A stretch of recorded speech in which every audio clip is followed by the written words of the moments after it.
What are the top 3 things you should be doing to get your house ready to list in a 2023 market that has planed off just a smidgen?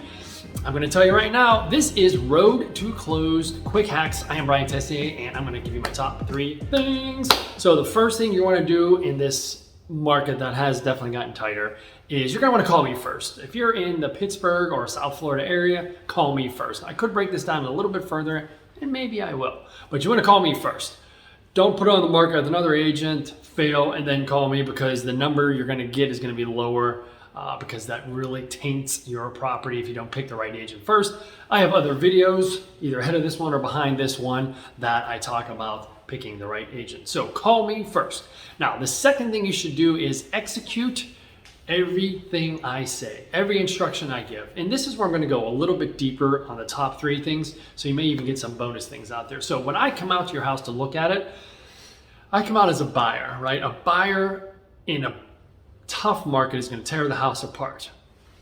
COVID market, when everything was good, they loved everything. You know, they're writing you letters, they loved everything, but now we're out of that market. So now it's gonna be, they're gonna try to get you down on price, and they're gonna tell you why the house sucks. So what I'm gonna do is I'm gonna come in, and I'm not gonna tell you your house sucks, even if it does suck.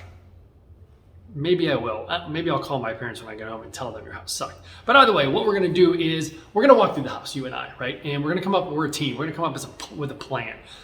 If there's busted up baseboard, I'm gonna maybe recommend we freshen that up. If there is holes in the drywall, in tougher markets, I've been in the business since 2007. I've seen all the markets.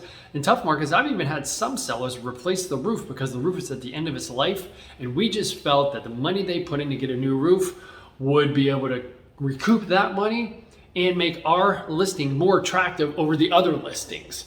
So it's not impossible that I would go as extreme as to say, I'm not going to tell you to do anything. I'm going to give you a honeydew list, and then you are going to execute what you want and what you don't want. And that is going to affect the listing price I'm going to list it at, and or the fetch price. That's the price you actually accept.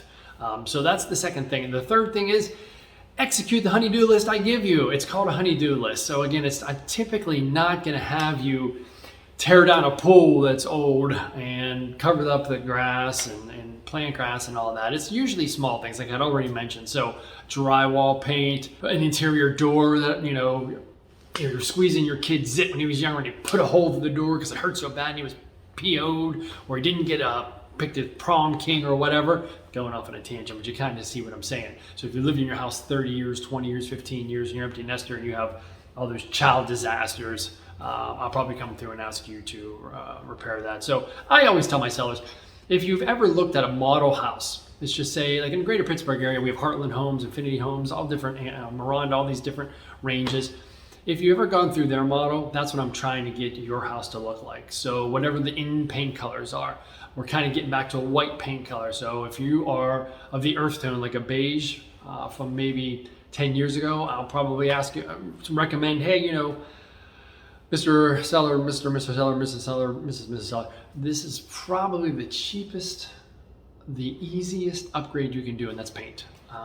So I recommend painting the fuchsia wall you have in the dining room to a neutral white, because we don't know who the buyer is, we don't know what their likes are, and we want it to look like a model of a new construction. So no personal photos, no diplomas, no religious artifacts or anything like that. Listen, you're going to be moving anyway, right? That's the whole idea of putting a house on the market. Unless you're putting a house on the market just to see if you can get 10 million in a $200,000 price point, and you just want to test it out. But other than that, most people put the house on the market because they want to actually sell it. So you're probably going to have to pack up your stuff, right?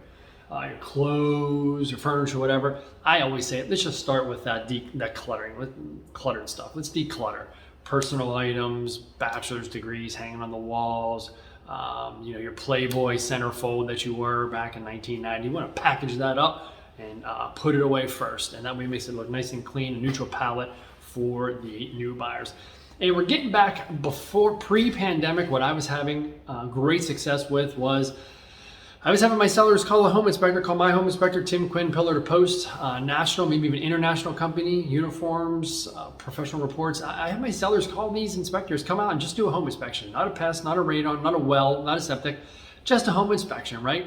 You find out what's broken, defective, or a safety hazard, right? Those are the things that most buyers ask to get repaired anyway. And you know, hey, so what? The seller, now you find out what it is, you have it repaired, or you just absolutely don't have it repaired and you have that cost reflected in the price if you don't repair it. And you give it to the buyers. You put it up on the MLS. Your agent puts it up on the MLS and says, hey, we have nothing to hide. I mean, it's basically the Carfax of the real estate world. You had the house inspected and you tell the buyers, hey, look, if you had nothing wrong, kudos to you. If you had a couple things wrong and you fixed them, even better. There's nothing better than having a home inspection up on the MLS with, this is wrong, but here, we fixed it. And you didn't fix it by yourself. You had a professional company come and do it. If it's plumbing, you picked a plumber that is a reputable plumber. They give you a paid receipt. Your mind would blow if you knew how many times I have a hard time getting a listing agent, if I'm a buyer's agent, to give me a receipt that says paid. They give you the estimate. If you're a buyer, you want a paid receipt. You want to make sure there's no liens against that house. So the closing company is always going to check and make sure there's no liens. But the last thing you want to have to overcome is some sort of mechanical lien, or maybe even a mechanical lien later on down the line. I'm not quite sure exactly how mechanical liens work, but if you have a paid receipt, that eliminates that. So those are my top 3 things with a couple bonuses I threw in there that I thought was very important for you. As always, Brian Teyssier, getting you successfully on your road to closed.